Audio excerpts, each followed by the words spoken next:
You ready? Yeah. You don't sound ready. Let's get into it. Oh, wait. Where do we even begin? Okay, well... we begin as we always begin. Episode 1. Hello, and welcome to Filling in the Gaps. I'm Justin. I'm Darren. Today, we are coming back to a topic we talked about earlier, but in a whole new way. This is a bonus episode because today we are going to do our Star Wars Roundup. Put the nail in the coffin. It's been a year since the main canon storyline, as far as we know, is finished. I wasn't sure I wanted to come back to this. Darren was very excited to kind of put down the Rise of Skywalker because he did not like it. I didn't either, but I so lost the passion by that point that I didn't really care. But the thing is, over the course of the last year, the topic has come up over and over again, and we kind of decided that what we wanted to do is not really just do one movie again, but rather to do a kind of full thought about the whole series, the 9 movies. Before we begin, spoiler warning for all of Star Wars, because I cannot promise that we won't mention Extended Universe or Rogue One or Solo or Mandalorian or anything else that might come up, like the Star Wars Holiday Special. So pretty much anything that is Star Wars, if you don't want any spoilers, now would probably be the time to turn away. Also, if you don't want to hear us fanboy out about the old episodes and kind of insulting anything beyond the first 3, this also may not be your thing. But for those of you that feel as we do, welcome. We're going to try not to let this be, what did you say? I hope it's not 10 hours? Yeah. Because the thing is, we could talk about it for that long. We've probably talked about it for 10 hours already, at least, anyway. Longtime listeners of the podcast will know that when we tried to do Force Awakens, it turned into a 2-hour editing nightmare. It was longer than the actual movie, wasn't it? It was. And it was my desperate effort to make sure that it was not longer than the movie. One note about that, actually, as I've noticed going through the series, the original 3 are all shorter than anything that's come after it. Really? Yeah. We get a bit carried away. Not ridiculously. Episode 4 was 121 minutes. 5, 124 minutes, and 131 minutes. But when you get to Last Jedi, 152 minutes. But I think it's also the fact that I don't enjoy the more recent movies that make them feel longer. Yeah. If I'm being completely honest, I probably would notice if they were amazing. I'd probably love it. But because they don't, and because there's also, in my opinion, always some just filler that doesn't need to be there, or storylines that don't seem to go anywhere, also makes that runtime just feel a bit longer. And with that, I think we're ready to get into it. So what we've done essentially is we sent each other a list of questions that we wanted answered, and we're just going to go through those. I've put them in a kind of order so that it makes a bit more sense than the way we randomly sent them to each other. Yeah, so I'll be leading which question we're doing, but try to make sure that we are both answering all the questions. Some of them, I'm probably going to be making up the answer on the spot because I might not even have one for some of them. I think the worst one will be the first one. So the very first question is the one I wanted to do that would kind of get us through all of the series. So the character from each movie that you like the most, the character that you like the least from each one. As far as movies, I wanted us to do it this way, but I may be cheating a bit, so we'll see. I've got alternates for where I might be cheating, but the thing was I wanted to do this in a way so that we didn't just only pick our favorites from the original 3 all the way through. That seemed unfair. Right. It's hard, man, actually. There are a couple movies where it's nearly impossible. I'll get to that. So I said I want a character from each movie as they're introduced. Yeah. That does cause some problems. So did you want to go in order of release, or did you want to go in order of just episode 1 down? I just wrote them down as episodes 1 to 9. Let's do it that way.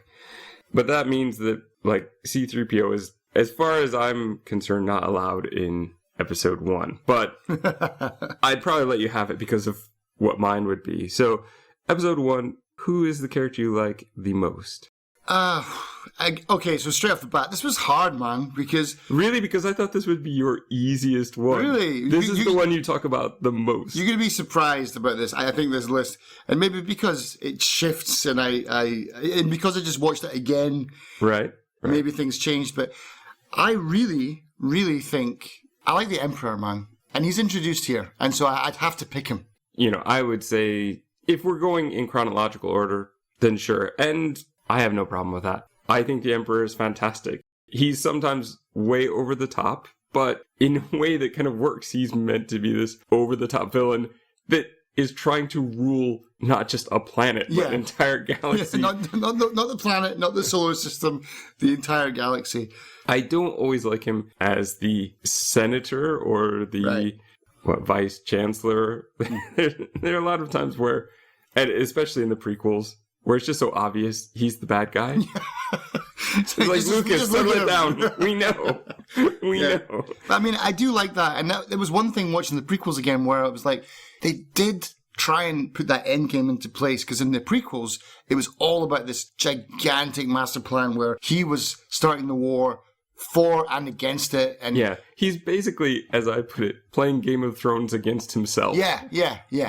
But I mean, if I didn't pick him, of course it would have to be Obi-Wan. I've got to give a shout out to my fellow kin from Scotland. Because, man, watching the prequels again, he's having so much fun playing that role, man. He's in there deep. And yeah, I really liked Obi-Wan in all of the prequels, actually. So it's a tough one. I get that. For me, that's the unfortunate thing, because I didn't like him as much in that one. Whereas Liam Neeson, I really liked in the first one. So for me, Qui-Gon Jinn, he's got one stupid line about there's always a bigger fish, but otherwise, he's very solid. You could see everything about him is the way Obi-Wan will grow up to be and will mature into. And I love that. And he just plays it so well. That's my pick for episode 1. And they have the best... Sorry, just to go back...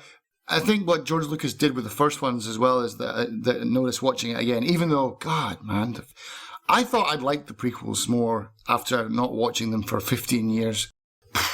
They're pretty bad, man. So if we're going to talk about that, well, we'll talk about the comparison a bit more later because we have a whole question for that. But I will say this. I also had put them away for a very long time. Phantom Menace I'd seen a lot, and that was also another one that kind of appeared on TV, but the others, not nearly so much, and I forgot how much was in them. I really did. Yeah, too much. Yeah, And the one thing that I would think is different from the new not remakes, but the new sequels to the prequels is... Okay, here's what I'm going to call them. The Disney sequels. Okay, fair enough. That's a good way to put it. Is the swordplay, man. In prequels, the swordplay is excellent. It's so well choreographed when it's not CGI. But it's good, man. And Qui-Gon and Obi-Wan and Darth Maul, that whole fight scene is fantastic. It's really good. It's the reason I was conflicted about Phantom Menace for a long time. Right. Because I didn't like most of the movie, but boy, those lightsaber scenes. Yeah, exactly. So your pick was Qui-Gon. Yeah. So least? Well, it depends on how you let me choose it. I want to say Anakin. I was going to say 3, 2, 1, Anakin! Because we talked about this before recording because I knew that I was kind of cheating. And if you didn't let me have Anakin, I would have said Newt Gunray. Right. But Anakin... I picked Anakin. Sorry. Did you as well? Yeah. Because you seemed shocked that I picked Anakin when I talked about that. No, watching it again, it's like... Yeah, you see now, right? This is what I remembered. I remembered the way he is, and I don't want to... But it's not even just this movie. Anakin, it's... Often when I'm thinking about these characters is how do they play throughout. So it's like you with Obi-Wan, you're like, all the prequels, he's quite good. Right. For me, Anakin, all the prequels, he's quite bad. Yeah. And it just doesn't work. And even in Jedi, I guess I have to say which one now. Even in Return of the Jedi, there's the moment, again, we're in the spoiler section, where the mask is removed from Vader. And if we say he's Anakin and no longer Vader, just the way he looks, the way he sounds, suddenly he's lost the James Earl Jones voice. Yeah. He doesn't look the way I ever pictured him in the suit. And that has always bothered me as well. I like that scene, but their choice of actor, just the way he looks, doesn't ever fit the way I envisioned Vader to look. Yeah, he's a pudgy, pasty white guy. Yeah. And Vader is a really thin guy. Yeah. Right? Yeah. I mean, Prowse is a very thin guy, so that always just seemed a bit weird. Yeah, this guy looks like he's just been sat in front of the sofa eating Pringles all the time. So I would say, yeah, for me, Anakin just never really worked. But yeah, Newt Gunray would be a close second because he's awful all the way through the prequels. So episode... Oh, no, you didn't get your... Oh, you said the I same, said right? Anakin. Yep. Okay. Episode 2, who is your like? This is a time... Okay, here's the thing that I noticed. I want to say it now. The prequels and the Disney sequels, I found it so difficult to find characters I liked, especially in the second and third section. But I have a plethora of characters to say I don't really like. Whereas in the original trilogy, it's just the opposite. Yeah. Well, I've got a weird one for 2. So the character I liked most, I had to put Boba Fett, but the character I hated most was Boba Fett. Yeah, okay. That's because I hate that kid, man. That kid that plays Boba Fett, I hate all of that. Like, come on, Dad. Yeah, get him, Dad. Like, okay. Just shut up. You don't hate the kid, but you hate the way he was directed. Yeah, it's like just I always try to be very nice to the child actor. Don't hate the kid, of course, but like just that whole thing that he was allowed to behave like that. It's like he was probably encouraged to act like that. Come on. That is so bad. But Boba Fett, I've got to choose him because he would be a later choice. I've got to get him in now. Okay, yeah. If we're going that way, chronologically by the timeline, as opposed to release date, then I see what you're doing there. For me, this was a tough one. I ended up going with Count Dooku because I like Christopher Lee. Mm-hmm. And the thing is, what I noticed this time, so I told you before, I don't think I had watched Attack of the Clones since I saw it in the cinema. Me too. I so disliked this movie that I never went back to it. And the thing is, Count Dooku, he comes across as being very evil and manipulative and everything. But what he is saying to Obi-Wan is actually the truth. Mm-hmm. It's just only half the truth. It's the only truth that Count Dooku knows. He's saying the Senate is being controlled by the Sith. He's saying that there's all these things going. He's not wrong. Yeah. And he's preparing for it. And really, it's a weird thing where Dooku seems to be trying to take down the Senate, but he also seems to be working for the Emperor. So that is the problem with him. Mm-hmm. Is I don't think that they really had a clear idea of his motivation, what he knows, and that kind of came across to us as well. But Christopher Lee, so yep. Hard to argue with that.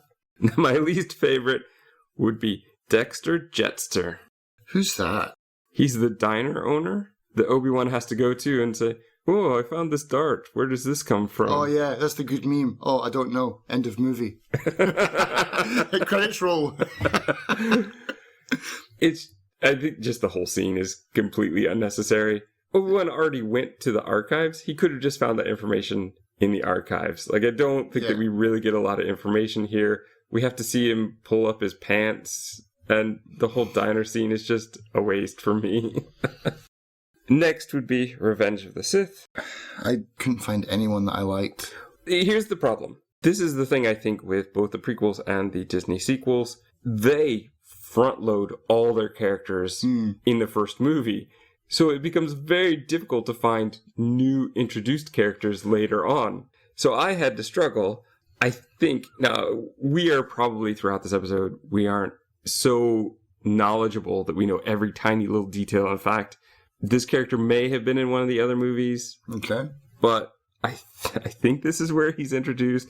I went with the Wookiee General Tarful. Okay. It's a very niche character, okay. There weren't a lot new characters introduced in this movie, and I just wanted a Wookiee here because I don't have one on my list.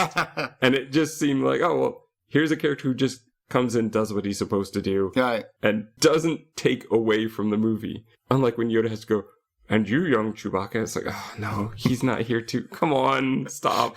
Prequels. Oh.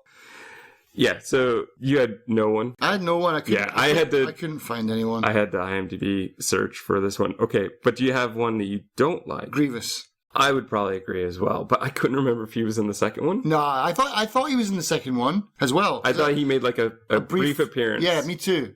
And I was waiting for him, and then it's like, no, it's not this one. It must be the next one. And then finally got to him, and I was like, what were you thinking when you made this guy? Like, his voice, his accent is so out of place and just weird. Like, and he's coughing all the time. He's a robot that has a heart. He can wield 4 lightsabers. A heart that's very poorly protected, by the way. Yeah.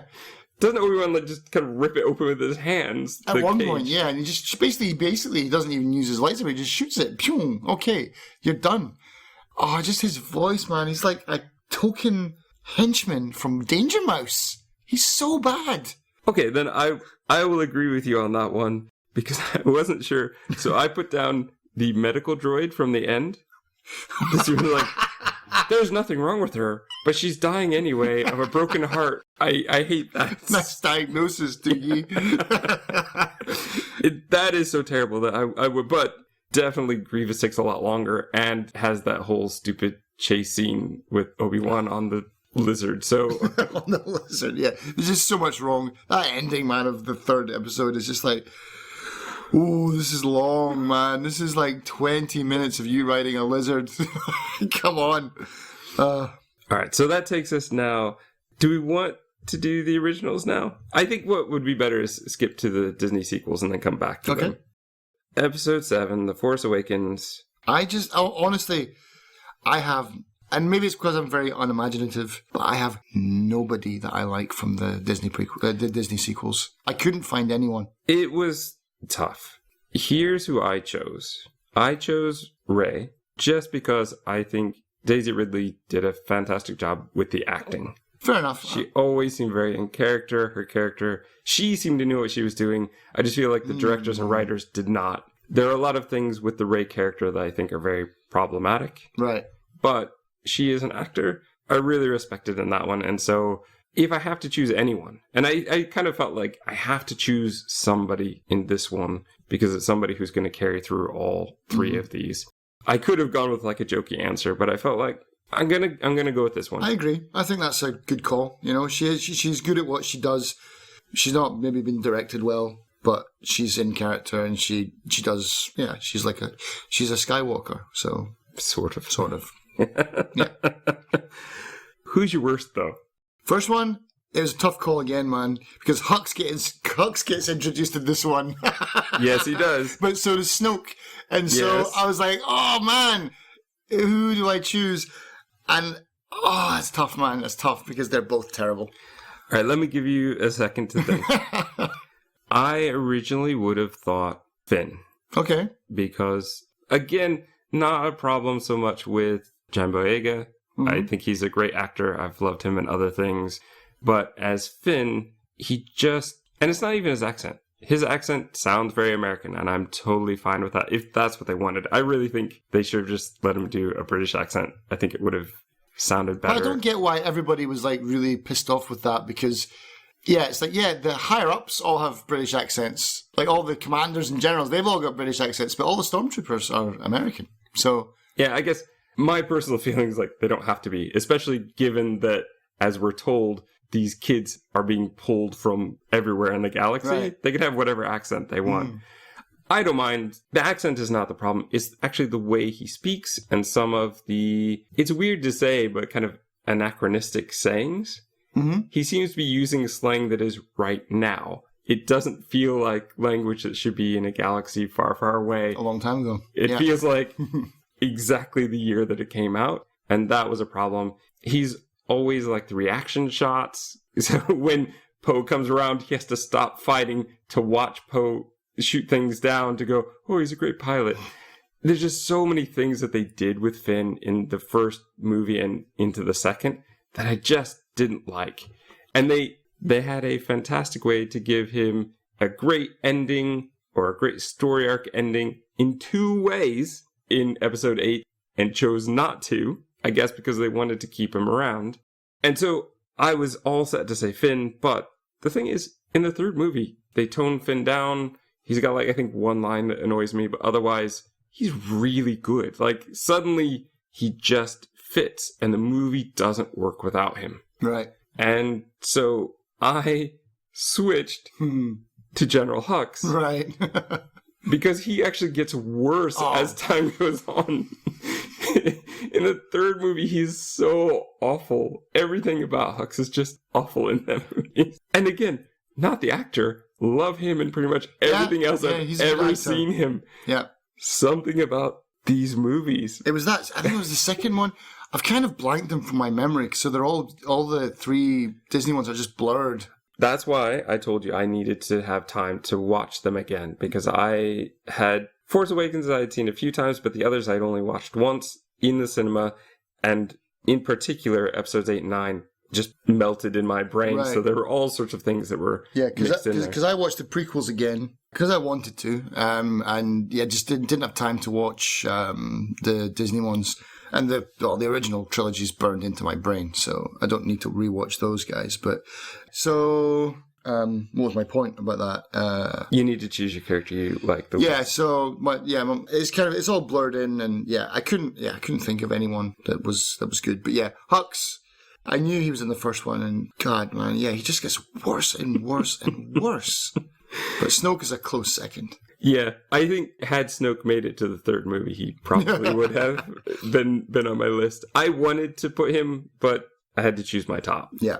Episode 8, The Last Jedi. Again, I've got no one as a favorite. No, so. I'm not surprised. There are so many characters that are basically unnamed unless you go look at the credits or the IMDb page. Right. So for this one, I chose a character called Wodibin. Jeez, okay. Just because it's played by Warwick Davis. Mm-hmm. And he's such an important actor in the series as a whole that I just wanted to give him a little props. Like, he's made guest appearances in, I don't know if all of them, but I think all of them since Jedi. Okay. Yeah, he's very obvious in Phantom Menace because you can actually see his face, but he's usually in costume. Who is he? Is he one of the Ewoks? Yeah. Yeah. He's wicked. He would be like the main one that we got to meet. I reckon I remember the name. And he's also the actor who was in Willow. Yes, that's right. You had no one character you don't like. I've got Admiral Holdo Longneck. Okay. Laura Dern. I think Longneck was was a note so that I can remember who she was. I hate that character so much. Okay, I put her down as a second in case you picked my first. Okay. we're thinking on the same level here. I also wanted to put the Porgs. I know they're very cute, but they're just irritating to me in every way. So why Holdo? Because not because of her, but just because of the way that the script is written for her is terrible. Like, every decision she makes is garbage. She has no business being an admiral. She's just generally, if she was made for me to hate her, then mission accomplished, guys. You did great, because I hate that character so much. I think the problem was Rian Johnson was trying to make her look as though she was evil, that she was doing something bad. Right. So then when he tried to reveal the truth, it was too late. You've done too good of a job of just showing that she's military and not thinking.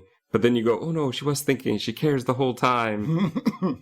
But it was also the idea of, fine, you don't want Poe to be and you want to have this whole other thing. There are loads of other characters we've seen in the first movie and into this movie that could have taken that place. If it was a familiar face, at least that would make a bit more sense. Don't introduce a totally new character to us. But again, I think they did that on purpose to be a red herring, right? Which I didn't like. There were lots of those in the prequels and sequels that I don't like.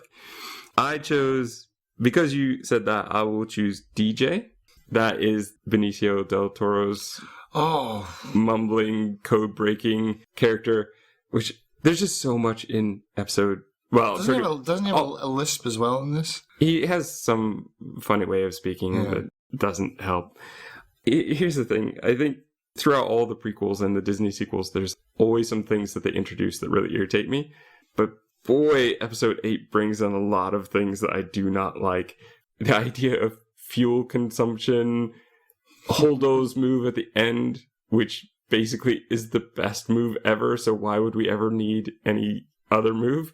We just need one pilot to kamikaze through everything, and then we have to do dialogue in the next movie to say, oh no, that's a 1 in a million shot.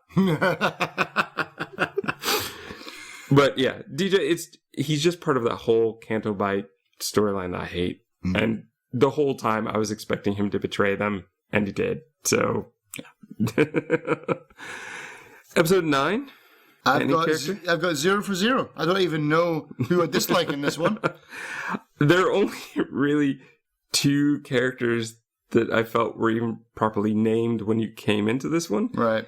So they're kind of both question marked here. There was Zori Bliss, which was Poe's pseudo love interest that wasn't a love interest. Okay. And Babu Frick, which is the little guy who's like working on a C-3PO. Yeah. I'd probably go with him just because, okay, great. You go find the best droid repair person and he's like 2 inches tall. Okay. Yeah. And he doesn't get in the way like so many other things.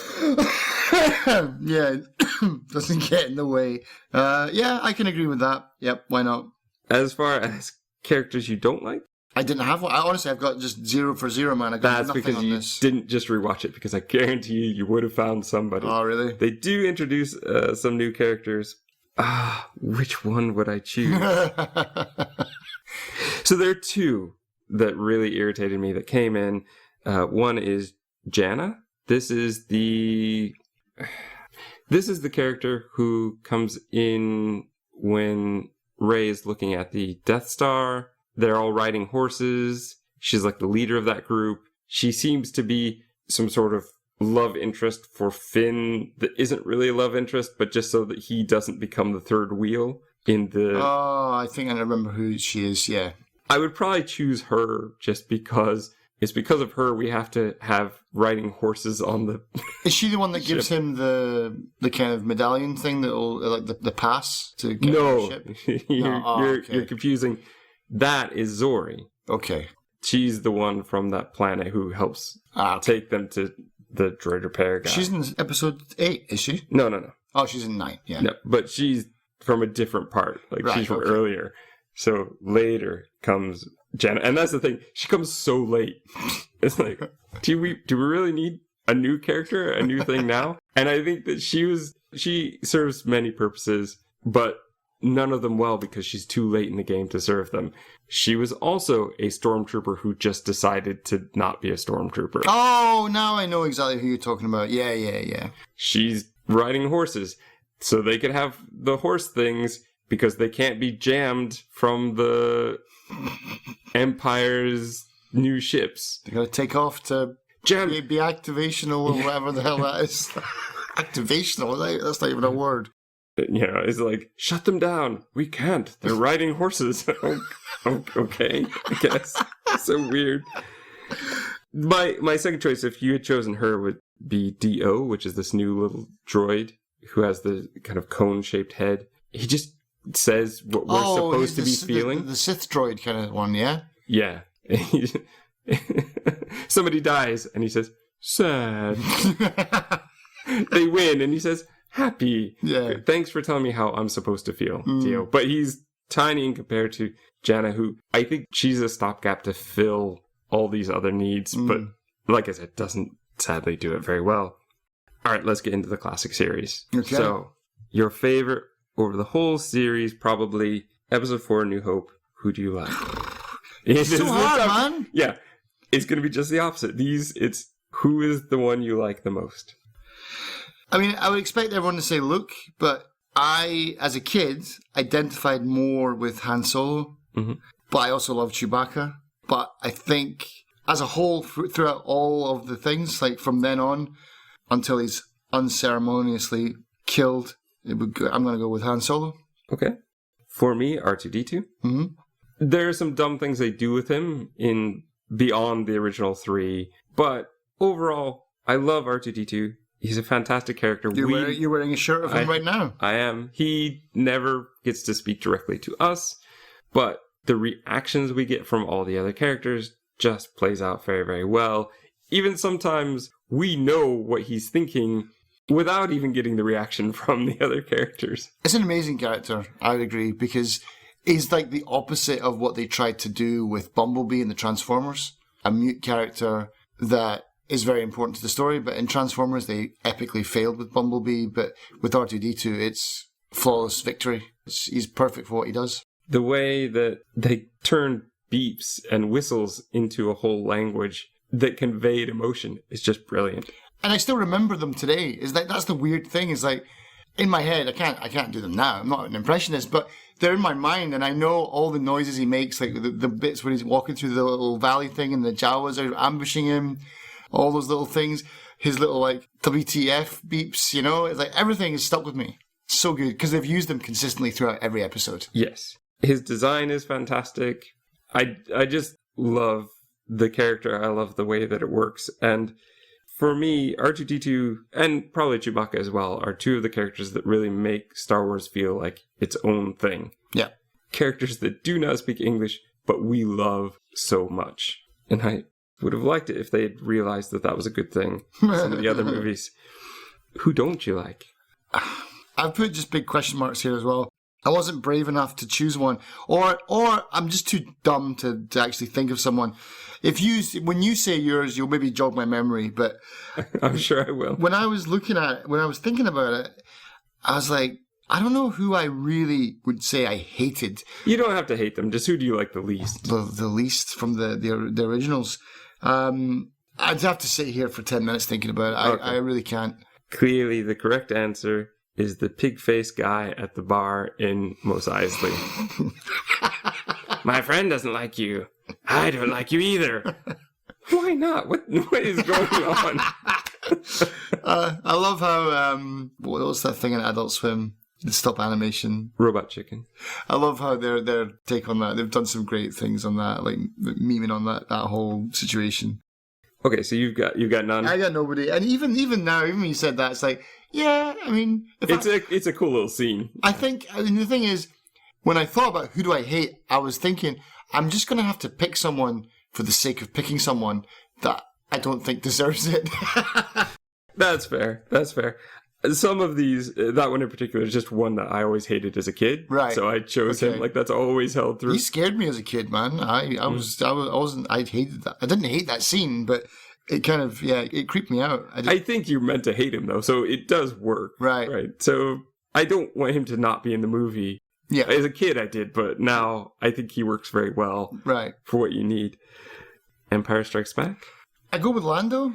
I'm glad you did, because I went with Yoda. So, but I had Lando here. I put, sorry, Lando. I love Lando. Lando's a great character, man. He's and some of the Yoda stuff in the prequels is a bit much and doesn't quite work for me. But Yoda just as the wise mentor, the one you would not expect. Like, this is how you subvert expectations in a good way. Mm-hmm.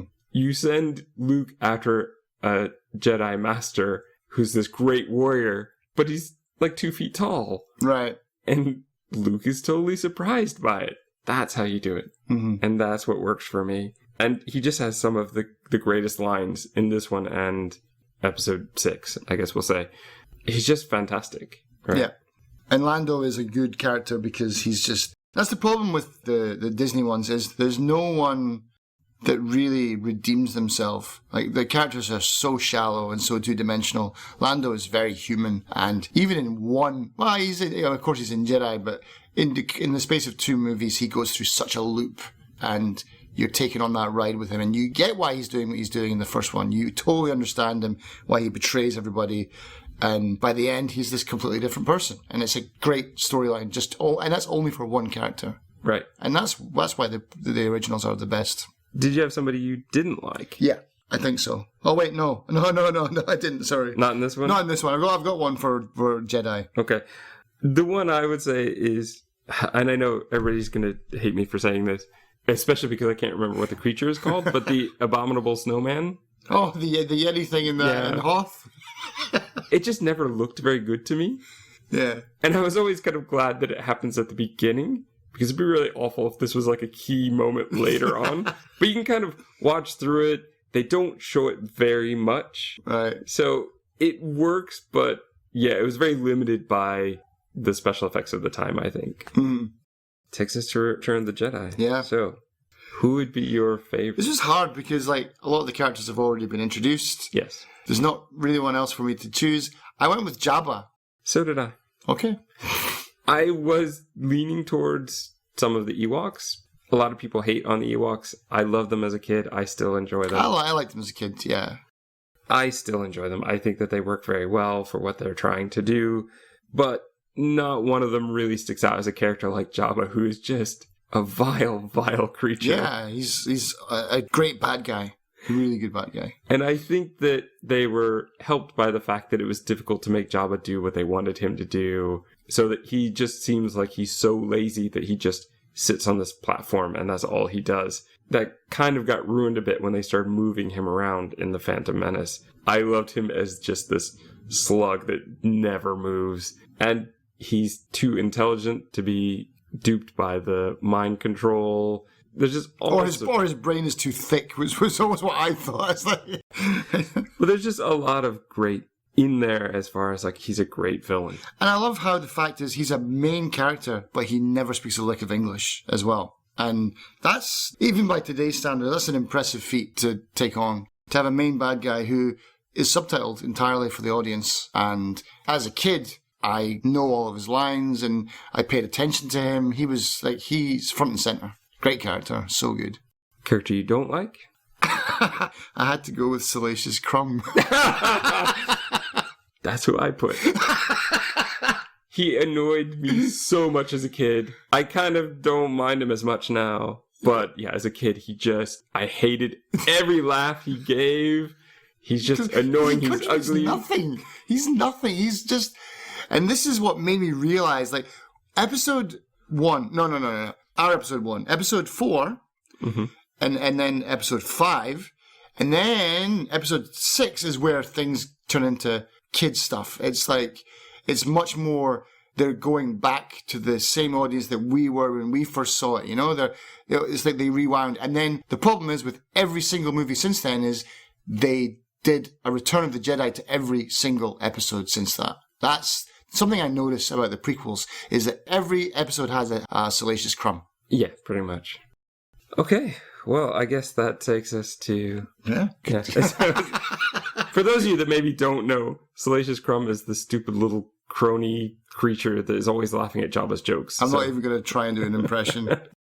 This takes us into some of our more kind of quick round questions. Mm-hmm. Which catchphrase in the series would you change? Mine's is definitely, that's one hell of a pilot. Got to get rid of that. I hate that so much. They do say it an awful lot. And I will say this. And it's such a self-pat on the back line as well. It's just, stop telling me that. Like, and tell me once, but don't tell me every episode 3 times. Yeah, that's the problem.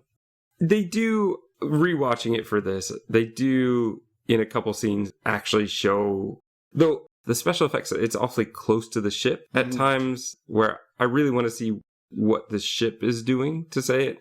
And that's, the Finn shot is actually probably the best one. It's stupid because Finn has to stop and watch. Yeah. But in that, like, 10 seconds, Poe does shoot, like, 12 different things. So I do get it there, but that probably should have been the only time that we got it. But man, they reuse a lot of those lines. You told me to watch out for that when I was watching the prequels. It's like, how many times did they say, I've got a bad feeling about this? And that's the one that I would change. I love it in the originals, but I do not like it in anything since. I mean, it's not your line, Obi-Wan. You can't say that. I know, technically you're first, but no. And that's probably the one. The second one would probably be How Rude, which oh god, yeah, worked well originally, but boy, did it get reused in so many ways in the others. But there are a lot of where they just tried to fan service it, but it doesn't make sense to put it into the prequels, and it's just irritating to put it into the Disney sequels. There are a lot of catchphrases I want them to just be contained, make up your own catchphrase. Yeah. For next question, Why don't we see the robots recharge? This was your question. That was my question. I don't know why. I don't know why I said that. I think I was just... It was something that's always been on my mind, though, because you don't see them recharge, but you see them take baths. You see them get cleaned. I have a phone that can last me a lot of times 3 days without being charged. I'm assuming they do charge, but maybe they've got some sort of self-charging system. I think there are times in the Disney sequels where we see R2 connected to something, so he might be charging then. I think it's the same reason we don't see anybody go to the bathroom. Because once you introduce that, like the fuel problem, now it has to be addressed all the time. Right. And I don't want to waste time with that. We could have had a scene where they get plugged in, but I'm just going to assume if they can do space travel... They can do batteries? They can do batteries that last a long time. Fair enough. My curiosity has been satisfied. That's probably my theory and me filling in the gaps, but that's what we do here. Next question. Another one of yours. What is the little droid? Oh, yeah. It's New Hope, right? Saying, that one, right? Yeah, what's it saying? So, in my head...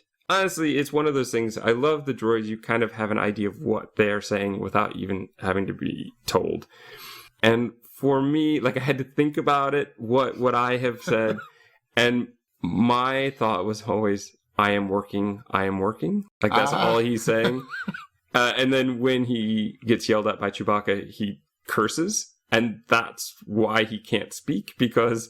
they didn't want to put any cursing in Star Wars. Yeah, because I've got no idea what purpose those little things serve for a start. And in my head, I don't know why, man. This is the whole reason I asked this question, because I need to air this stupid thing that's in my brain. For some reason, I just think he's saying, I like chicken. That's what he said. I like chicken. And that has been... 35 years in my brain, man. I mean, the rhythm works, but it makes zero sense. So anyway, there we go. That's that. Okay. I got it off my chest. There you go, world. You always wanted to know that burning question. You now have your answer. Who are you in Star Wars? I kind of already said my answer for that, because, yeah, Han Solo... We always used to, I don't know, when you played with your friends outside and you grab sticks off trees and do lightsaber fights and stuff like that. But everybody doesn't get a lightsaber. But everybody wanted to be Luke. I never wanted to be Luke. I was always very happy to be either, Chewbacca, not saying anything, or Han Solo. I don't know, Han Solo, again, maybe for the same reason that I really like Lando, is that they go through these crazy character loops and arcs. And the handsome rogue is what I... always hoped I would be, and evidently looking at me right now, I'm totally not. Well, they can't see you. Oh, well, I totally am. I could have said you're wearing your total Han Solo vest and everything today. I probably should have. That would have been a great image for them. Yeah. For me, I mean, if I'm speaking honestly and realistically, I'm just some sort of extra in the background. Probably one of the guys working... in the Mos Eisley Cantina, not actually drinking there, who I always envisioned myself as being Luke. Yeah, so. That's the question. I mean, that's the thing. I've always loved those characters that seem to go from nowhere. They have a hidden power they didn't know about. That has always appealed to me from before I can even remember. So yeah, Luke was always the one that I envisioned myself being. But am I actually Luke? No way. I don't think that I would be so bold in many ways. And he's a very different character than I am. Mm-hmm. Well, let me put it this way. I'm not young Luke, because I don't have that much hope. But I might be old Luke. Right. Old Luke from, like, the Disney ones. Yeah. Old Luke who is kind of jaded, beaten down and jaded. That might be me now, yeah. Who seems irritated by everything. I think that might be me now, sadly. All right, your next... I don't like this question, but you gave us this question. If we were to reboot, who would we cast as Luke, Leia, and Han? Oh, why do you like this question? This is a good question. To do this, essentially, I think the best thing, if I had to do it, would be to cast unknowns. True, yeah. 1, we would want them to be young enough, and 2, We don't want them to come in with baggage from somewhere else. I think that's why they did a really great job of casting, Daisy Ridley, John Boyega. I know he had done other stuff. He'd done Attack the Block before, but it was just such a different character. He didn't feel like he was bringing that in. That would be the better circumstance, I think. But if I had to do people I actually know, I would choose much older people I know who could fit the roles. Yeah. So, did you ever watch Firefly? Yeah. See, what I want... Just the whole cast of Firefly? Well, that would be fantastic. Because I was thinking, for Leia and Han, who would be better than having, like, Morena Baccarin and Nathan Fillion? Right. Because they were basically those kind of characters in Firefly, and they have that on-screen chemistry that would just work perfectly. Great, and I would love to see them working together again. And for Luke, I don't care. Like, if I'm casting it that way, then it doesn't matter. Let's just have like, we could. Though he did voice a character in yeah, that's true. Already. But I was thinking, let's just have like Idris Elba. Let's just bring somebody totally wild in who I would just love to see. But do I want this movie? No.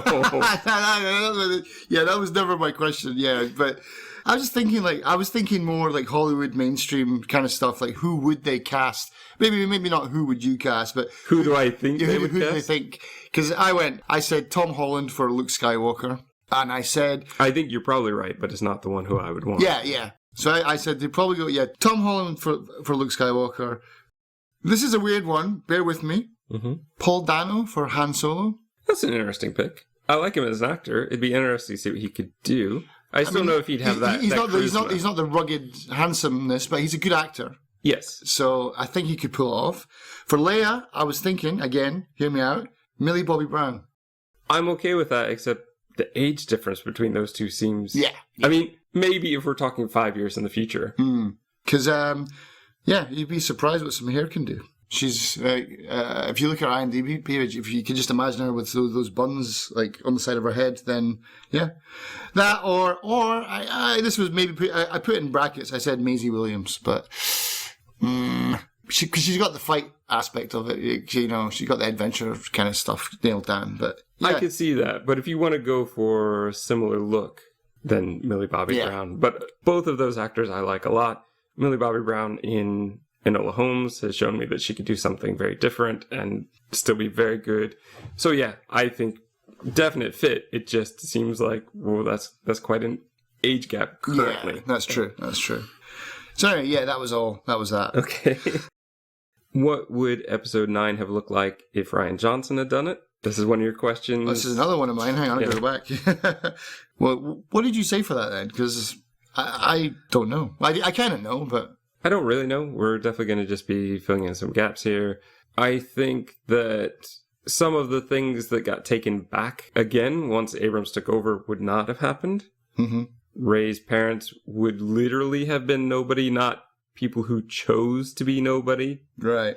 And I don't know if there would have been a Rose-Finn romance that it seemed like he was trying to create, but even at the end, it's not really there, so I'm not sure exactly what he was going with that. I would like to think that it would have been not so much the Emperor coming back and doing a lot of the same stuff that we've done before, but perhaps a more political movie, because it was meant to be, the way he put it at the end was it's meant to be the spark to get everyone united, which they just kind of forced in there at the end of Abrams' version.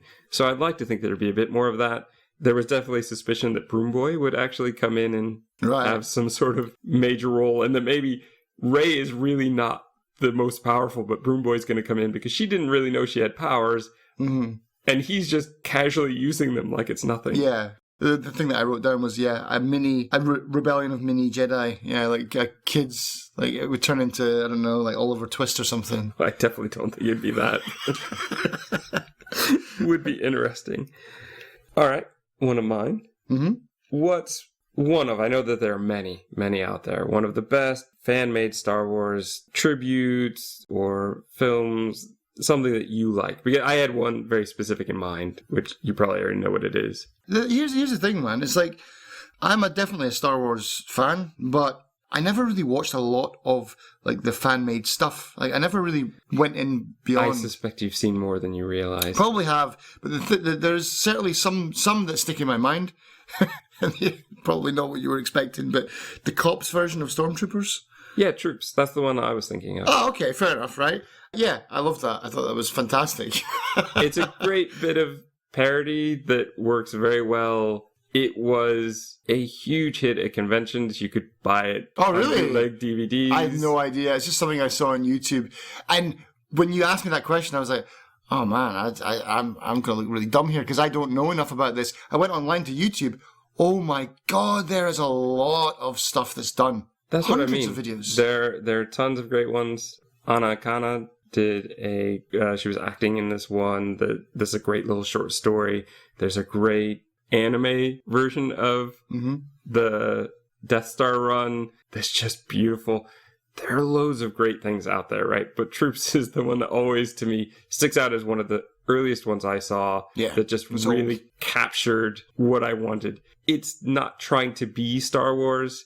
It's just trying to use Star Wars in that way that Robot Chicken has done, that Family Guy did in full length version. Yeah, and I love that. So props to like so many other creators that have done when this I kind went of onto YouTube and I was like, okay, let me see if I can find something here. There's too many to even mention, but I do remember that obviously, the Troops one. That's the one that came to my mind because it's probably one of the few ones that I've seen. The other one that I saw that was pretty well done and was, I don't know how good it was, but it was the Vader versus Batman one. They do a lot of those, like, what would you call them? Not celebrity death matches, but they're like the equivalent. They've got like the Batman versus whoever or Superman versus whatever. Batman usually is like Batman versus Predator. Yeah. Yeah, I know what you mean, yeah. So the Batman versus Darth Vader one was pretty good as well. Okay, now, favorite GIF or meme? This is a tough one because there are, again, billions. Gajillions of them. Have you seen the one? We no doubt have. You seen the one where it's like, hey, can I copy your homework? Okay, just make sure it looks different. All right, sure. And it's the Star Wars New Hope cover and Force Awakens cover. And they're identical except the faces have been replaced. No, I didn't see that one. Mine is kind of a toss-up between what a lot of people are saying. What would Force Awakens look like if George Lucas has gotten a hold of it? Because then there's a whole video that somebody did of it, but the one that captured me was just the image of Kylo Ren's sword, which is not the 3 kind of blades, but there were like 8 coming out of it. All right, okay. But also the Sith Army knife. Yeah, basically. Yeah, that's right. I forgot about that one. Yeah. But I think the one that just made me laugh the most, and the one I've gone back to the most, is episode 3 at the end when Vader says no, and it sounds really ridiculous. Somebody probably actually back in the day, after that movie came out, put on a Vader costume, hopped in a roller. Maybe it's photoshopped, but it looks like somebody put on a Vader costume, got onto a roller coaster, and filmed it. And so it's just a loop of him going downhill and going, no, over and over. Just cracks me up. Pretty much that no became such a GIF and meme treasure trove of just wonderful, wonderful things that always made me laugh. That would be mine. But again, there are just so many others. I think where it really works best is when they bring in Star Wars references to something else. So one that I can't talk about because it'd be spoilers for Game of Thrones, but there's a fantastic one where they have a stormtrooper in there. But again, right, I don't want to spoil that one, so I chose that one instead. All right, we both chose a worst question. So all right, okay. I'm going to start with yours, which is worst character in the series. Right. So as a whole, which character irritates you the most? I guess I've already picked Anakin for the other one, so I can't double down. You totally can if you want. But that would be probably the proper pick. But someone that I just hate with a passion, and for what's the word? Not unconditional, unconditional hate. The opposite of unconditional love. Unconditional hate. It's not unconditional hate. It's like what's the word for when you can't even explain why you hate someone? It's just like you just don't like them for. It's almost like racism. You're very biased against them. Yeah. Prejudice. Is that big-eyed bug creature thing from one of the episodes She's got huge eyes. She runs a bar, and she's in the whole thing. Maz Kanata. I hate that person. She doesn't have huge eyes. She has huge glasses. Yeah, I can't stand that person, man. I don't like Maz Kanata. There's so many things wrong with the character for me. And she should have just been in that one episode and done, but they bring her back. No, She has to have a conversation while she's running and shooting because of some union dispute. Just stop. This is not Law and Order. She doesn't have to be doing something while we're interviewing her. She has like 30 seconds of dialogue. Let's just get it out of the way. I don't know why. No, I totally get it. There's pretty much everything about her is just them throwing information at us, and I don't like that. I would go with Anakin. Yeah. So that's why I would have totally let you do Anakin. Yeah.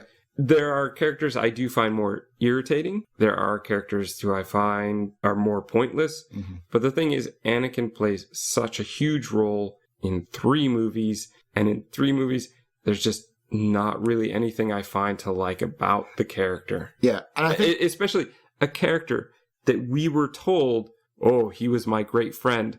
I don't see that. We were told he was a great pilot when we met. He is not a great pilot, unless you're including piloting a pod racer.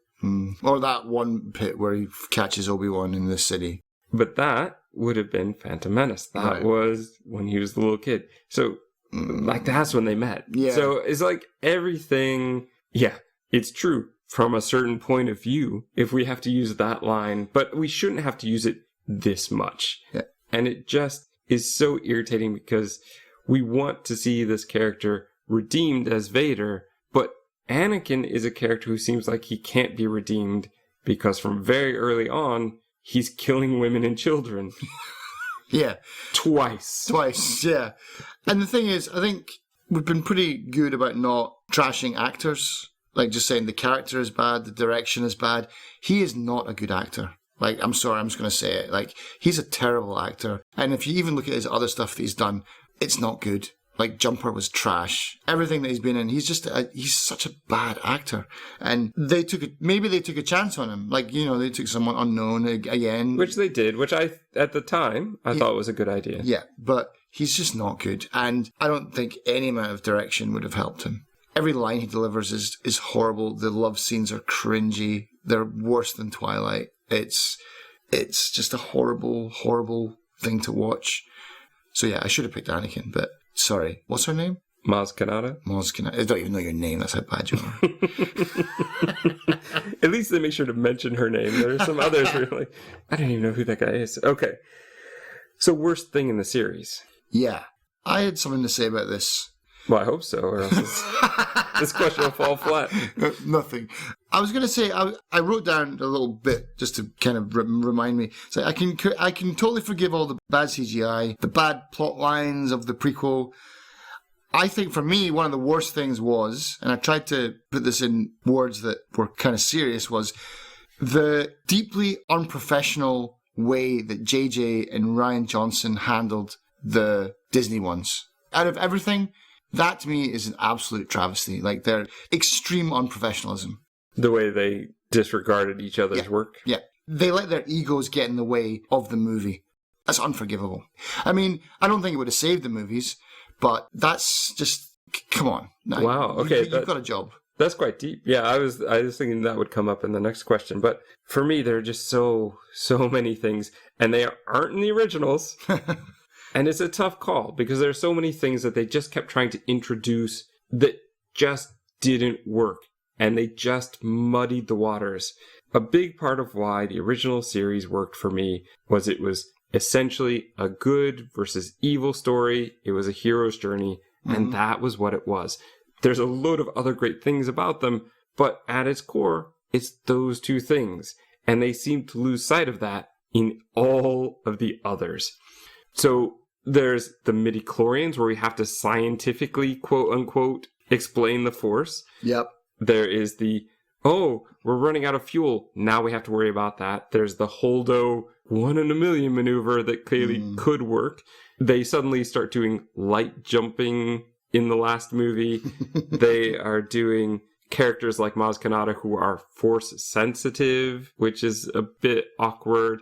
They bring up a prophecy in the prequels that we never hear the prophecy, so we don't know, but there's supposed to be a balance to the Force, and yet we keep being told the Force is pretty much balanced. The only thing that isn't balanced are Jedi and Sith. Like, that's the only thing that is not balanced. Everything else, it's a natural Force.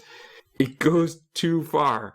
Bringing the Emperor back, and the fact that he's made clones of Snoke, there's just so many stupid things.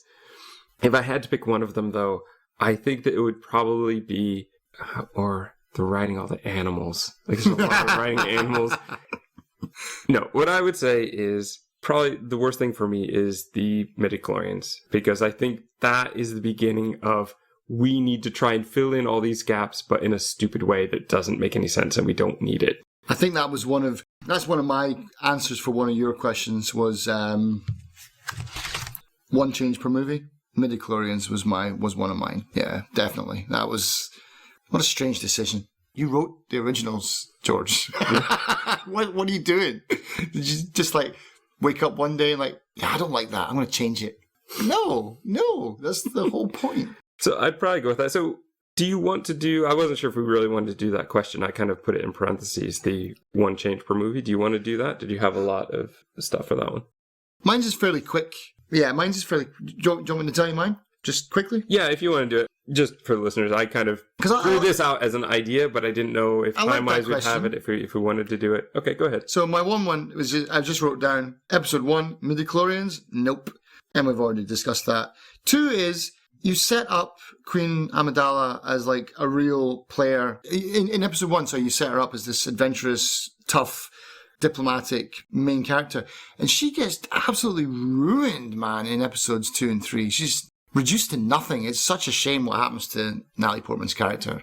I wish that they had maybe set her up to be like almost like using sex as a way to get what she wants. Like if she was really manipulative, and she was, because the whole movie, like, he's a politician, don't trust him. It's like, imagine if he got destroyed by her. That would be awesome. Ball dropped big time for that, I think. Like just her turning Anakin into her little lapdog and then ruining him at the end. Sorry, I'm just throwing that out there. It's an interesting concept, but yeah. It would be more Game of Thrones HBO, and it wouldn't be suitable for kids, and that's why it's not there, maybe, I don't know. Third one is, my God, that Emperor lightsaber scene has to be deleted. That is terrible, man. It's so bad. I love the Emperor, but that fight scene, he's not got it. And no amount of CGI can save him. The only good lightsaber scene he has is when he's fighting Yoda, because it's not him. It's just close-up shots of his face going, ah! And then everything else is CGI'd. But that scene with him and Mace Windu, it's like watching a guy on a Zimmer frame trying to lightsaber fight. And then for everything else, I said 4, 5, 6, nothing. And then I said 7, 8, 9, nothing, because they cannot be saved. Okay.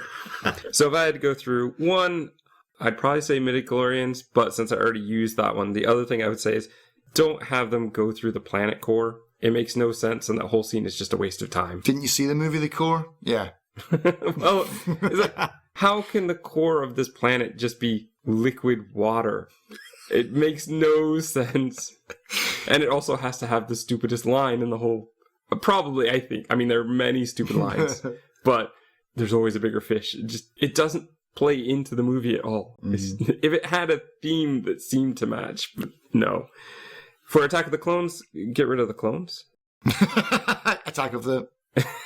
Well, I've told you this before, and I'll just go ahead and say it on here. My vision, when they mentioned the Clone Wars, was always a very, very different version. Mine was much more a body snatchers type thing, where they made clones of the Jedi, and so nobody knew who was real and who was not. And that's the way I always envisioned it. Having a droid army fight a nameless clone army, who do I care about? Right. Now, I know a lot of people out there might say, oh, they really care about it because of the cartoon, where the clones do get personalities. But in the movies, they pretty much don't. There's one. There's like Commander Cody, I think. But the rest are all just CGI. That's it. There's nothing there. Not very good CGI.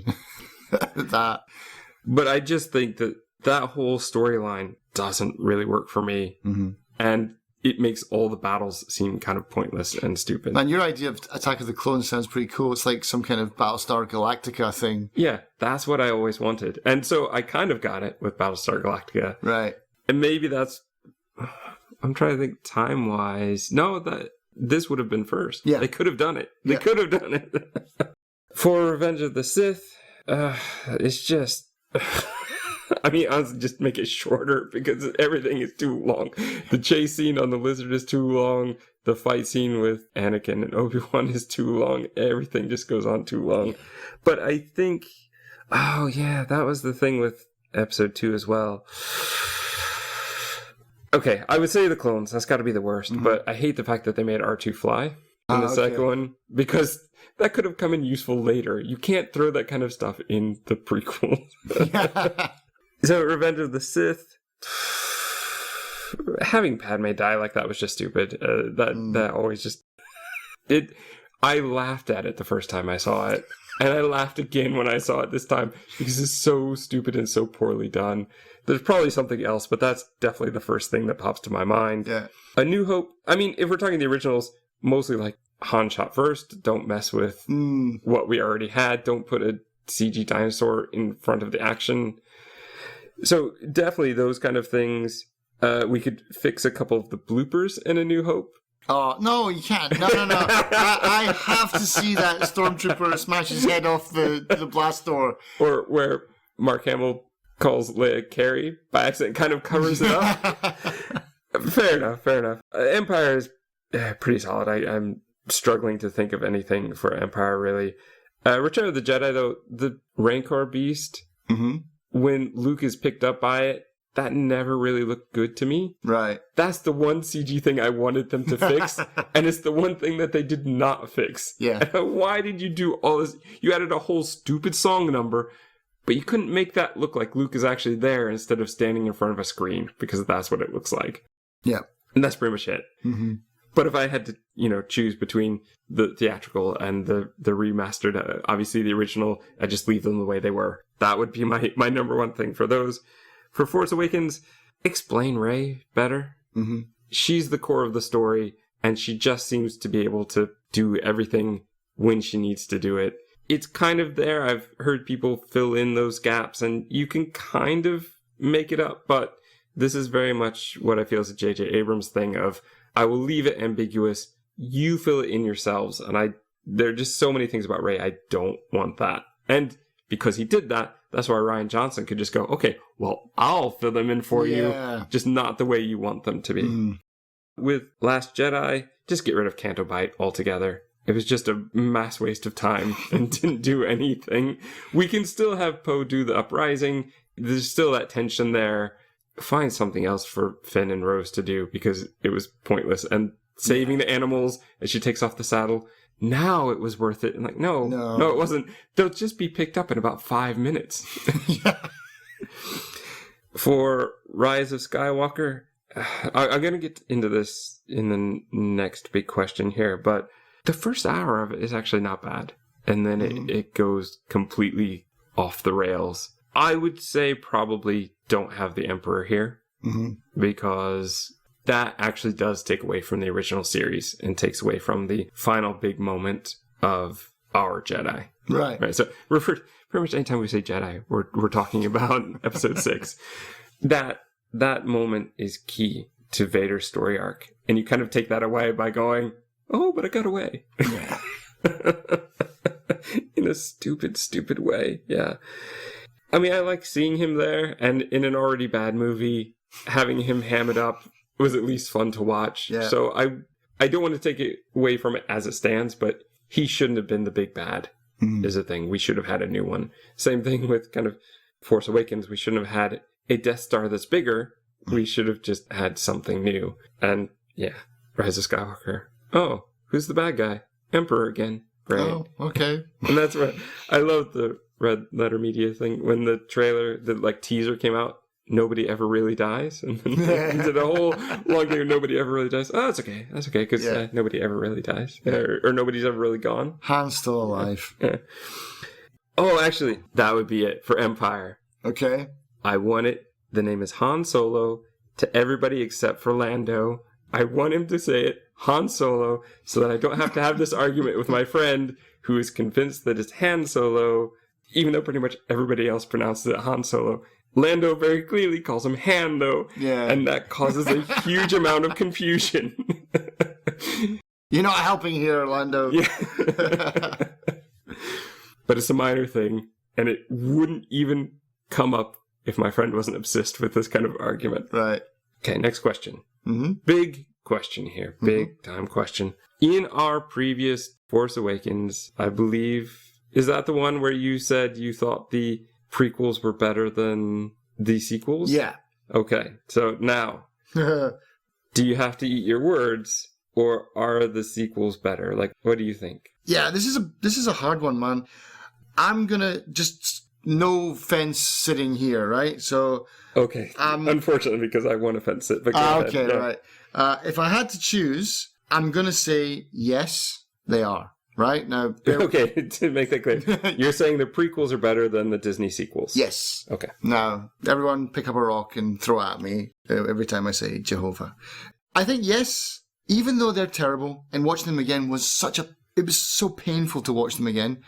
They're terrible, and I would even say, I've written down here, objectively terrible, because the acting is bad, the CGI is bad, the story is, even the crawl at the beginning is the most boring thing ever. Especially Phantom Menace, you were saying that, like, oh great, tax disputes. Yeah, tax disputes, like, what is going on? But, to give George Lucas all of his credit, they still feel like Star Wars movies to me, whereas the new Disney movies is like Star Wars logo slapped on any space sci-fi adventure. And I think that the prequels, as a Star Wars movie, as part of a Star Wars franchise, the prequels do a better job than the Disney ones. I would agree, based on the prequels at least feel like they had a trilogy going. Right. They didn't do what you were talking about, going back and forth. That's a huge problem with the Disney sequels. And honestly, I would say that probably watching-wise, a lot of the sequels are probably better individually, but as a whole, there's a through story, even though I don't like it. It has the momentum, it has all the elements of a beginning, middle, and end to Anakin's story that Rey's story, that Kylo Ren's story doesn't seem to hold for me. And there are at least a handful of characters in the prequels that I do learn to appreciate or that I do care about. The Disney sequels just felt like they were shoving so many characters in there without any real development that to me they always just felt kind of two-dimensional.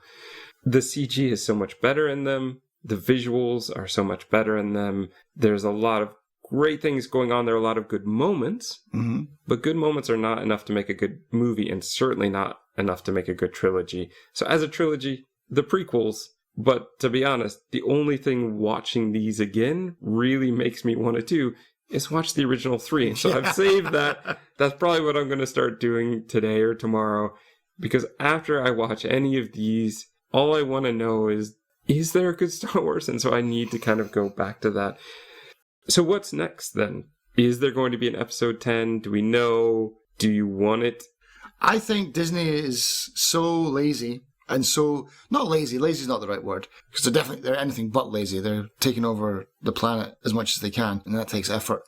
But I think they're so safe playing that by the time Mandalorian finishes, that's just going to be where the next Disney movie is going to take off from. I think The Mandalorian? I think once the Mandalorian season has kind of played out, once they get to like whatever, I read somewhere that there's definitely they're doing season 3 now. They've kind of teased about season 4. So let's just say there's even going to be a season 5 a couple of years down the line. I think that if there is an episode 10 Star Wars, it's going to be after The Mandalorian. I think it's just going to take up after that. Okay. I honestly don't know where they're going. But do you think they'll continue with, say, like a Rey storyline? Will they have more Skywalkers? Do you think that that's where they're going to go? It might be Baby Yoda, man. I imagine it would be something about rebuilding the Jedi again. Because, no, I don't want to give any spoilers away for Mandalorian, but I've warned them. Yeah. Everything. So, Yeah. So, is it one that I haven't seen yet? no. I mean, just like the basic idea of like your Baby Yoda, the Jedi are pretty much all but gone, scattered. I reckon episode 10 would be about bringing them all back together. So it might be a kind of almost like a reverse of the original trilogy, where instead of starting out, no, I guess it could be similar, but starting out bad and going backwards to good kind of thing. So yeah, like getting the band back together kind of thing. So my next question, this was one of mine. We came at this from two different angles. So they're both about spin-offs. I said, what, if we want one, is there a spin-off do we want? What spin-off would we want to see? And what would you want then? Well, what? I don't know, man. I think if there was a good spin-off, I would have no problems. It might be a bit late to the party for this one, but even just a 3PO R2D2 spin-off, man, just with them doing stuff. I don't know if that would get old quickly and that would kind of ruin the... I can't believe you would say that. You of all people. Why? Because, look, we are both irritated with what C-3PO has become since the originals. Well, that's true. And he only gets worse. And just the other day, you were going on, there was like a 10-minute rant about how much you hated C-3PO in The Rise of Skywalker and how he has to say goodbye to everybody twice. Oh, I'm going to look at my friends. And he only gets worse. And yet now you want a whole series where you get to hear him talk nonstop and make bad puns like in Attack of the Clones. Well, yeah. I mean, but him on his own, yeah. He's dire in the new ones, but him and R2D2 together, yeah, it would be overkill, wouldn't it? It wouldn't work.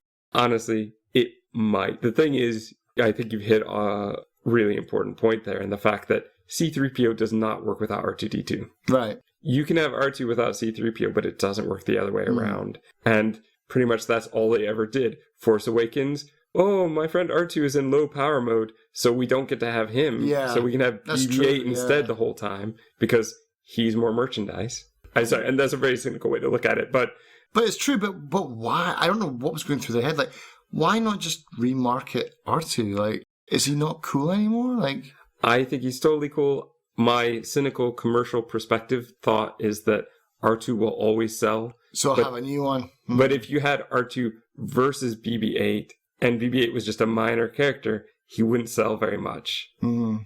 But if you make him a major player in 3 movies, he's going to sell a lot from now until people stop caring about Star Wars. Yeah, I would agree with that. But that's very cynical. I originally thought that I did want spin-offs. I wanted stuff that didn't have to do with the Skywalkers. Mm-hmm. I wanted stuff that was totally different. One, I don't want prequels. I will tell you that. Mm-hmm. I don't, even though I love McGregor as Obi-Wan, I don't even really want the prequel stuff we're probably going to get with him. Right. I didn't want Solo, and the fact that they had the stupid dice from the Millennium Falcon that they had to shove into the canon movie, because I don't remember ever seeing them originally. No. And making such a big deal about them, so that, and that's, I don't blame it on Johnson. I think that's a Disney thing. Like, we have another movie coming. This is very important. You need to prominently show this like 3 times in the movie, even though it makes no sense. Yeah. That is just so maddening. I just, after seeing Rogue One, after seeing Solo, I definitely don't want any more prequels, but after watching The Mandalorian, I'm not a big fan. I know lots of other people are, but it makes me think, maybe I'm not. Maybe those 3 movies are kind of it. There are a handful of other things that I can appreciate, but maybe those are kind of it. Fingers crossed, there's something else good that will happen. Mm-hmm. And if Disney's going to keep putting stuff out, eventually they're going to hit on something I like. Mm-hmm. Because hopefully, well, if they're going to put out something every year, which it seems that their plan is, 20 more years, I've got 20 movies to try and do at least one thing. But the problem is, am I going to have the patience to watch through all of them? And that's going to come up to a later question. So I don't want to spend too much time on that, but that is a thing. Do I want a spin-off? I thought I did, but now I don't think I do. Yeah. Worst possible spin-off for TV? I had 2. Okay. One would be, how bad would a romance spin-off just detailing Anakin and Amadilla's dating time together? It'd just be absolutely diabolical, man. Well, especially if you put it pretty much back in the same hands again, in the same situation. Yeah, that would be pretty bad. For me, the worst possible spinoff has to go with one of the absolute worst things that they've ever stamped the Star Wars name on, which is the Star Wars Holiday Special. Now let me get on my soapbox here just for a minute, because I also have my little conspiracy theory going. There's a new Star Wars Holiday Special that is being put out by Lego, the Lego Star Wars Holiday Special, that I suspect they named specifically that way to mess with the SEO. So when people search for Holiday Special, Star Wars, any combination, the Lego one is going to pop up. They're trying to bury the fact that there is a Star Wars Holiday Special that is one of the worst things ever created, and it is beautiful in the fact that it is so incredibly bad.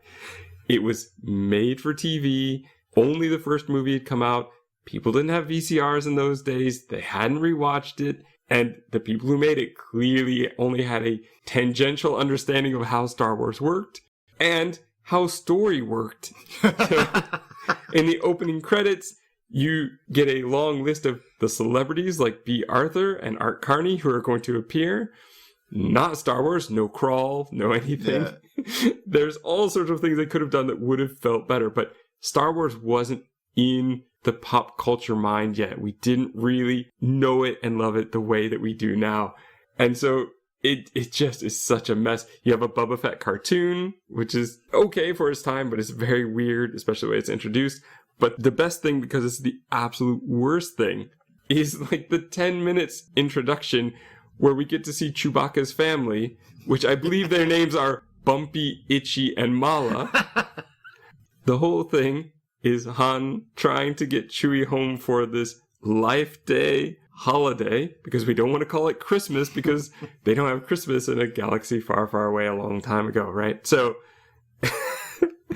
there's just so much ridiculousness, but the best is that opening, because with Chewbacca's family, for a long time, there are no humans, there are no droids, so we have no idea what they are saying. So they're just kind of shouting at each other. That's right. In Wookiees for like the entire first segment.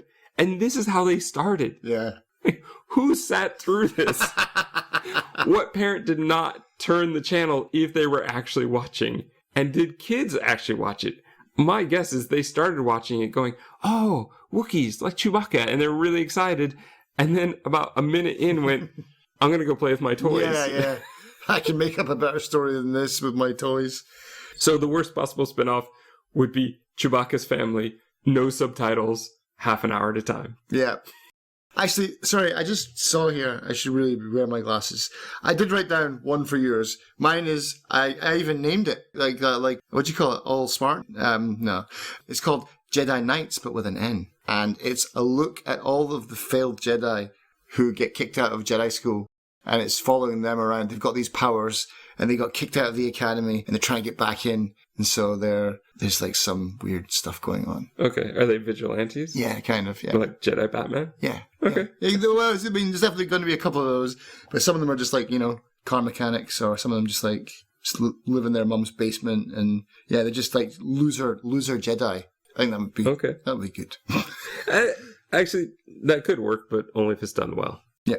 This leads us into two of our biggest questions, I think, as far as emotional impact here. Mm-hmm. So the first of these is, how do we feel now that it is quote unquote done? Yeah.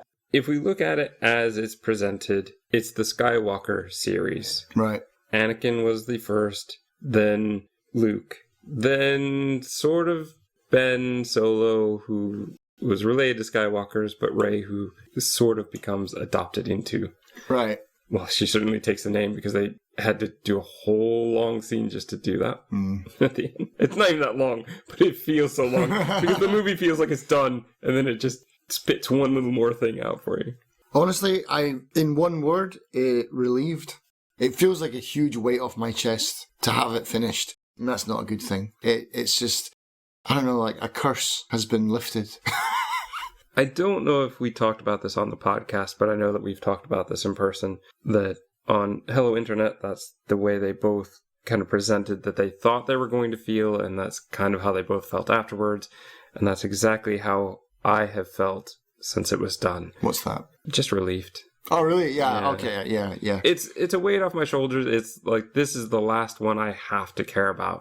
And I don't have to from now on. Mm-hmm. These 9 are, I guess, to me, are what are going to be considered the canon of Star Wars. And I felt that I had to keep going in the hopes that maybe something good would come out.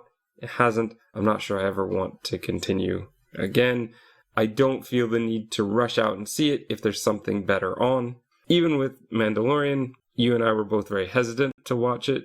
And we gave it a try. We didn't really like it, but because it's so popular, that's my concern, is that because Star Wars is possibly, unless it gets much worse, going to be forever popular in some way, and to remain part of pop culture, we're going to have to watch these. I'm going to feel like compelled to watch it, not because I want to, but the difference is I don't have to care anymore. Yeah. And I don't think that hopefully they won't do a lot that's going to mess again with the story of the originals. I think that we're beyond that now. So yes, they brought the Emperor back, or say that he still lived one way or another, whether you think he's a clone of himself or he's the one who actually fell down the pit. He's in theory dead. Maybe they'll bring him back again, but they've already done it once, so what does it matter? What is that going to hurt? It's just going to hurt Rise of Skywalker, which doesn't hurt me. Yeah. I don't have the emotional attachment to the prequels or the Disney sequels. Mm-hmm. It's only those original 3 that I'm really going to care about, and that I don't want them to mess up any more of the story with, which they might do with prequels, but you know what? I've totally just tuned those out now. In my mind, Solo's not part of canon. Mm-hmm. Rogue One, not part of canon. Yeah. It can be to other people, that's fine. But to me, there are 3, and then if I have to, there are 9. And I'm not going to bring the others into the argument. It's like the people who know all about the extended universe and all the books and all the comics and everything. And there's just so many different creators that have done that kind of stuff that I feel like it's too disparate to really all actually work together as one. Right. And I don't have that much time. There are other things I want to do now, especially now that it's crushed me so much. Crushed. It has. I mean, these ones not so much, but the prequels did. Yeah, I mean, I remember, I'm definitely much more favourable towards the prequels than I was in the past, because I remember sitting around a telephone in a flat with my friends trying to get tickets for this for hours and hours. My friends waited in 24 hours in line, and I spent a bit of time there, but I had to work and do some other things. It was serious. I mean, for anyone that's too young to remember that, this was serious business, man. When in 1999, when The Phantom Menace dropped, was a huge moment. And we watched it, and at the end, I remember this, we kind of looked at each other and went, what? Nah, we have to go and watch it again. We missed something. Well, and that was my thing. I kept watching it, hoping... It became less annoying, but now, having given it like a decade's birth between viewings, watching it again, I was like, oh my goodness, it's worse than I remember. Yeah. I'd kind of gotten used to how bad it was, and watching it again was like ripping up old wounds and going, oh, yeah, it's worse than I remember. But it was good watching it again because, like, for me, I did come to this, like I said, and I'll stand by that, the prequels are better than the Disney ones because they definitely feel more like a Star Wars movie, despite how terrible they are. And they are bad. They are really bad. But I think the biggest crushing thing of it to me was, like, they just released the remasters, which I went to see because it gave me the chance to see the Star Wars movies on the screen for the first time, like the big screen. Then I went to Phantom Menace, and after leaving it, my friends were saying how great it was, and I think my one friend was trying to be nice to the other one, because the other one, he was totally fanboying over everything, and I was just in this gray haze of just like, did I like it? Yeah, what did I just watch?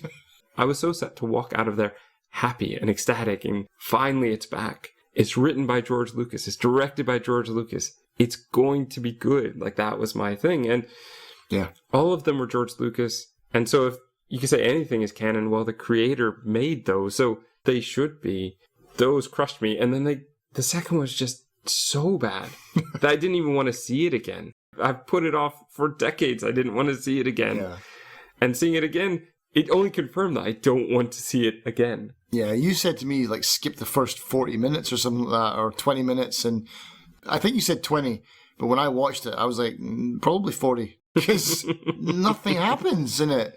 It's the opposite of Rise of Skywalker, where I feel like, even though they brought the Emperor back very quickly, and there's a lot of stupid MacGuffin stuff, the first hour is actually pretty decent, and the characters are working really well. And then all of a sudden, the movie just goes absolutely off the rails and bonkers and loses its mind. The opposite is true for Attack of the Clones, where it just starts off boring and nothing really happens, and the whole romance part is boring and nothing really happens, and then a whole lot of action right at the end, and it just doesn't work for me. Isn't that also where the stupid the car chase in the sky? That's in the second one. Yeah, that's right. Yeah. Where they do this a lot with Obi-Wan and Anakin, where they talk about things that sound much more interesting than the things we get to see. Yes. I remember that time when we did this, like... That sounds good. Can we see that great. instead? Yeah. Can we see that movie instead? Don't make it now. You've wasted it. You should have done it for this movie. Yeah. But I'm relieved, I think, now that it's done. But the big question is, are we still Star Wars fans? Considering that you and I... Yeah. Do not like pretty much anything else. We don't like the prequels. We don't like the Disney sequels. I've seen Solo. I don't think you have. I haven't seen it. I haven't watched. I watched Rogue One, and that's it. I didn't like Rogue One. So far, I don't like The Mandalorian. I need to get into season 2. I haven't seen it. Was there a yet. third, like, intermission movie? Was it Rogue One, Han, Solo, and then what was the other one? Was there a third one? No, there was only two. I don't think there is. I always in my head think that there is, but I don't think that there is. Well, there can't be, because there's only been 3 new movies. So it was like Force Awakens, middle one, next one, middle one, intermission. Yeah, there don't know them. For some reason, I think Rogue One in my head has been split into 2 movies. Right, yeah. But yeah, there's just so much I don't like. I will always, I think, like the original 3. I don't think there's anything they can do to take those away from me. Mm-hmm. But we're talking 3 good things out of a good... 12 now, just out of this? Yeah, it's not good odds, is it? They made 2 Ewok movies. One was good and one was not. The holiday special, I mean... is excellent. Yeah, but because of how bad it is, they've done some other terrible things. Like, did you ever see the videos of the dance numbers that they had at the Disney parks? No. Where, like, Vader is breakdancing and things? No. I'll have to find you one of those. They've done some terrible things with Star Wars, but those three are always going to be special to me. And I think I am, but I'm always going to have to clarify. I'm always going to have to say, I am a Star Wars fan, but only of the original 3. Yeah. And I have said this for a long time since the prequels came out, but now it feels even more so. But it's the type of thing where, can I be the type of person who wears anything that says Star Wars on it now? I think, like the shirt I'm wearing now, it's R2-D2. That's all it is. It doesn't even say Star Wars. In fact, I would love it if a lot of Star Wars merchandise stopped having the name on it. We know it's Star Wars. You don't have to write the title on it with the character. If you're showing me an X-Wing, I know what that's from. You don't have to put a big Star Wars logo at the top of it. Yeah, like $4 billion worth of merchandise. Yeah, it's we get it. But no, I'd say the same thing. I'd say Star Wars as a franchise, no. But the original Star Wars, yes. But it's a really interesting question, man. When you sent that to me, I was like, I had to think, like, am I really a Star Wars fan? Because all I do is piss all over it. All I do is complain about it. That's like, I mean, yeah, like you said, the originals are always going to be there. And I felt compelled. But I'm not like a hardcore, one of these, like, guys that goes to conventions, dresses up, and has all the books, and I don't profess to know anything about it other than what's probably in the originals. Even like the prequels, people have studied this, man. They know all the details of all the characters. I am not that person, and I'm not that for anything. That's just not my style. But I was a huge fan. I don't know that that's necessarily the truth. There are definitely been some episodes where you've done some research. But yeah, so it's like, yeah, I'm not that hardcore fan person, but am I a huge Star Wars fan? Yeah, I can still be that person. But I felt compelled to watch all of them, even though I did not want to. Will you still feel compelled? No. No, we've talked about this before. The relief that came with the end of 9 means I've kind of set that boundary for myself. It's like, after this, I'm not going to see anything ever again. I can if I want to. That's maybe a rocky road to go down. But I've kind of said to myself, this is what you need to watch up to just to get the closure. No doubt, even in 20 years, if I'm still alive, they'll release another 3, whatever. And they'll be like, these are great. And I'll probably maybe end up having to watch those as well. But I don't feel that now. But I did before. And that's what I mean. I'm not this hardcore Star Wars fan, but I did feel that, like, the force pull, man, for me. Like, you must come and sit down. Even though you just watched The Force Awakens and you laughed almost the entire way through because it was so bad. You went to see the Rian Johnson one, which was absolutely dire. Why did that guy lick the ground? And then the third one came in. Salt. Yeah. And then because they wanted to prove that it wasn't an ice planet. Yeah. So dumb. And then the episode 9 came, and I was just like, I do not want to see this, but I have to. And so, am I a Star Wars fan? I think that makes me a Star Wars fan, because I would not go and see a movie that I did not want to go and see. I think one of the issues is always going to be, I love the idea of the world, I love the look of the world, but if the characters aren't there, then you lose me. So I've got 3 that I will always hold dear, and hopefully I always will. Hopefully these don't taint that. But I have seen them a lot less since, to be honest. And I think... I don't know if it's just because I'm older and I don't need to see the same movies all the time anymore, or just I've seen them so many times I could quote whole scenes to you right now. Right. That I don't need to see them all the time. But I do wonder if somehow all this Star Wars that I don't like has somehow kind of pushed back against the Star Wars I do like. I think it also says a lot about who we are or who anyone is as an individual. I've been making a list. You know, I'm mental about lists recently. I've actually started going through. I went through and I've... Not every single movie I've ever watched in my life, but I'm making a list of just memorable movies that I like from every year. So 1977 counts, even though I wouldn't have been able to watch anything. But it's from that year. But from that year until now, right? So movies that I've seen in the time frame that I've been alive. And my God, it's really heavy on the 80s. And there's entire years in the 2000s that are blank. Like just nothing has impressed me. Is that because I'm getting old and I've got other things to do so I don't go to the movies? I don't think that's true. I still think I see a lot of movies. Even now, I watched The Lobster recently, which I loved. And there's still great movies that are coming out that I enjoy. But what happened with Star Wars? Like, what's different? They've still got the Force, they've still got lightsabers, but that's what I mean. Star Wars is more than, that's such a cliche phrase, more than the sum of its parts, but it was something special. But I think that they've also, with what they've done, the longer you make something go on, the bigger it needs to be. Mm-hmm. And boy, Rise of Skywalker, even just having Rey trying to pull back the ship with her mind as it's trying to fly away, that was a lot. But then having the Emperor go absolutely ballistic with lighting up the whole sky with lightning, where do you go from there? Like, it's just too far. And that's another part of the reason why I'm not sure I want anything more, because how much bigger can you get? Is he going to become, he's going to come back and he will be the Death Star. The Death Star. We just need him to, like, reach his hand out the window and take it out. Yeah. But that's the thing. Why did they feel the need to make everything more? And like, so the whole sum of its own parts thing is like, the new movies are full of parts, but they don't go together for me. Mm-hmm. That's the analogy I'm trying to get to there, is like, it's full of stuff, but it doesn't mean anything because it doesn't lock together. And the originals they had lots of things going on, but they didn't need a lot of things going on because things were simple and they worked.